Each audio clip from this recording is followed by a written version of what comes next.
Liberated Lens Film Collective here at the Omni, and Dennis is also a member of our collective. We're going to talk about his interests and development as a filmmaker.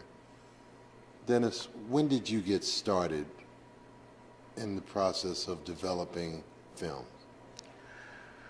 Well, I guess I got interested in films and filmmaking back in the 1990s when I acquired a camera, which was at that time consumer cameras were coming out and people were buying cameras video cameras like people used to buy photo cameras, So I got interested in filmmaking from that. I started looking at films and particularly documentary films and thinking of making films like that and studying the history of film and so on.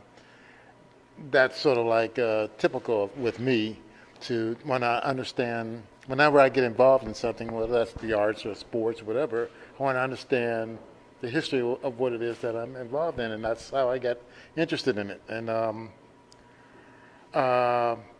for a number of years, from the mid-'90s to the end of the 1990s, I was involved in videography. But at the end of about 1998 or so, I got interested in photography because it was something that I felt I could do better with than just with video, and so I got into photography. But I've kept my interest in film, reading about film as an art and as history, and I think I have a lot, because of my interest, I have a lot to share with other folks because of that. Did you find that your newfound interest in photography strengthened your understanding of filmmaking? I mean, the technical side of it. Well, yeah, there's certainly some parallels. You have to be concerned about composition. You have to be concerned about lighting and so on. Film is more, film or videography as well is more comprehensive, more complicated than I think photography. But there are a lot of parallels and stuff. So that they can photography contribute to. They contribute. They help each other, the different arts. Okay. If you're in one, the other can serve you. Did your interest or your development of a worldview seeking a change in society have anything to do with your development and your appreciation of filmmaking?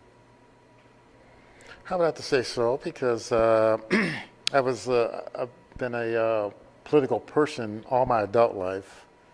Interested in the politics of change and being involved in organizations and so on, and social and political struggles, and film is a medium that can serve that purpose. If you look at the history of film and past and all the way up to our time, from silent era on, people have used film to make those political statements, that served the causes of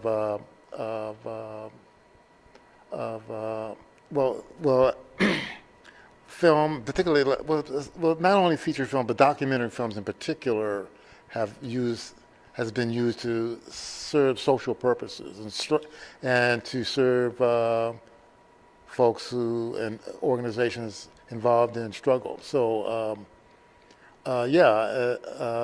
For me, it has served that purpose, and has served primarily that purpose, more than just, engaging in art for its own sake or just as a hobby or something. So filmmaking or videography or photography all the things that I've been involved with, I try whenever possible to allow the experience using that technology to serve the purpose of struggle, social and political struggle. Okay, so we understand that there are different types of people that make films. There are some people that consider themselves, let's say, a thermometer. That is to simply register the emotions and the feelings of people in a specific period or time or place. They reflect that. Whereas others are more of a thermostat. And that is to say, try to influence events through the use of, their film. For instance, I'm looking at the history of black people making films. And I remember you chose a film for us to watch. I can't help but think it was an answer to, or a rebuttal, if you will, to The Birth of a Nation, which was a pretty, I think it's fair to say, a racist, pro-Ku Klux Klan film. And this, what was the name of that film again? You're talking about the film Within Our Gates. Yes. 1920, made 1920 by Oscar Micheaux. But and you're correct, it was a response to the 1915 film by D.W. Griffith, Birth of a Nation, which was exactly what you said it was. Yeah. I wish that we could show both to millions of high school students so they could have some sense of what preceded them and how film affects people and makes people think, because The Birth of a Nation was lauded by elected officials, including presidents of the United States.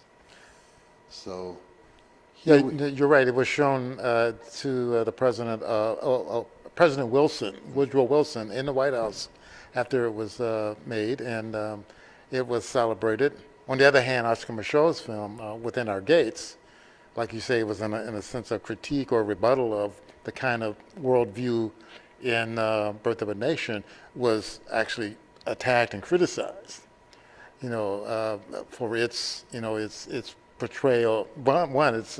Its humane portrayal of black folks, and also the racism that exists in the society. Then you can even say in a lot of ways now. Oh yeah.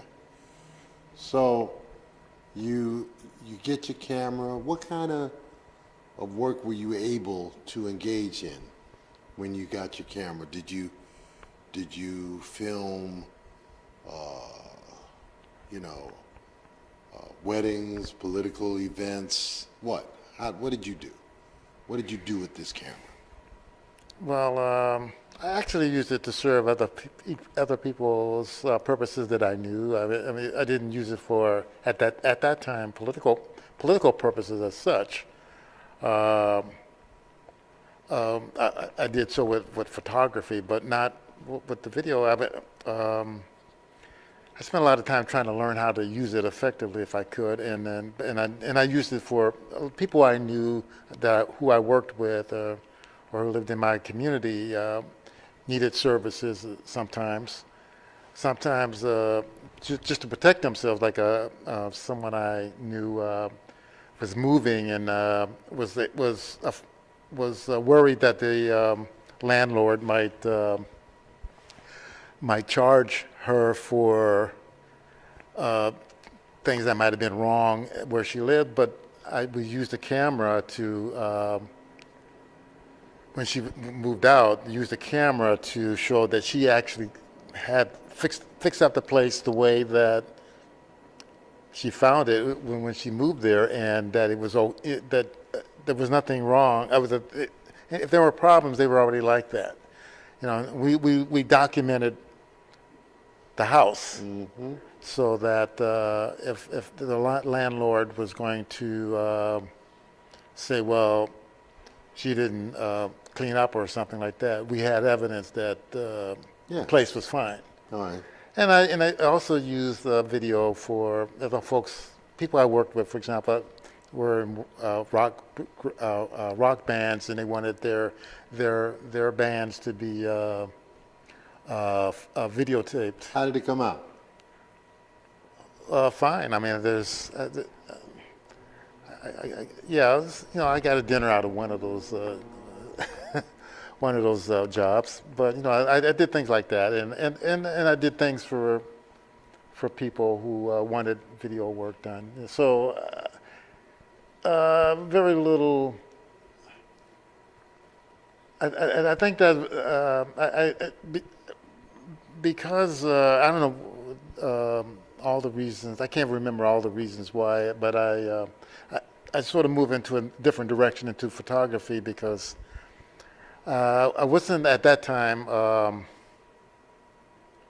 I guess, prepared to do everything I needed to do to be a videographer for real, The cost of equipment. Although I did have equipment and I did work with other folks, even on other documentary. Okay. I did study, I took classes and stuff, but I never went in the direction of becoming a professional or someone who at that time worked at videography in a consistent way. I felt my direction went more into photography. I wanted to do that. I felt I had more control, and I felt I could do more with the photography at that time. Mm-hmm. But I never lost interest in film and videography, though. Okay. So, what I'm trying to move towards here is, what gave you the idea? Well, first of all, when during this period you were working every day. Yeah. All right. So you're a worker who is doing the video as extracurricular activity, let's call it, which makes it more difficult. Yeah. Okay. Now, what led you to come up with the concept of a film that you're making right now, Seeds of Struggle. Seeds of Struggle? What led me to that? Well, I think being a part of the, you might say, food justice movement in the Bay Area, out of Oakland in particular, and being involved in various different things. I'm a founding member of the Mandela Foods Cooperative. And that's located right on 7th Street. Yeah, in West Oakland. Right. And also being a part of working with the Freedom Farmers Market. Right. And that's every Saturday. Yeah, during the farmers market season. Okay. Being a part of that, it felt right to do something to describe this movement that was happening, because a movement was developing and is developing, and it felt to me that it was important to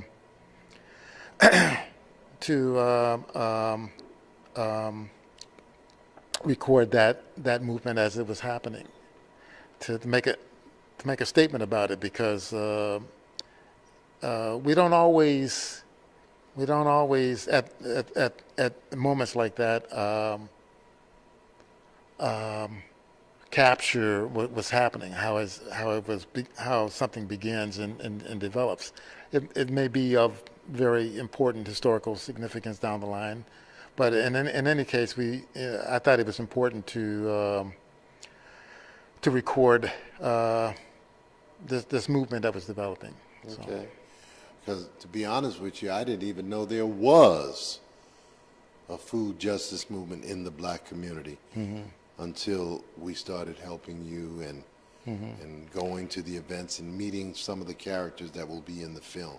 Just there's a lot of things that are going on in the black community that are basically under the radar, to be honest with you. You don't see any sign of it through the media, for instance, that people are really, that there are people in the black community committed to assisting the black community to move towards a more rational, sense of consuming healthy food. And that's clearly life-saving because, well, to this day, I mean, when people keel over, for the most part, it's because they're taking unhealthy things into their bodies, and seeing that, and I'll be very happy when that is completed, and we can actually get that around in the community, so as people can see, and I think it'll stimulate some thought on the matter. Do you have any other comments right now on the question of Seeds of Struggle? Well, obviously we need to finish this struggle, Seeds of Struggle, as a film. The film itself has been made on a no-budget basis. It's been no budget, but in order to complete it, I think we need to raise more funds and to finish it, to edit it, to get it out there, to distribute it, and exhibit this film. We need some funds, and we could certainly use some donations if we can to help do that. Because this has been a long struggle, it's trying to get this thing finished.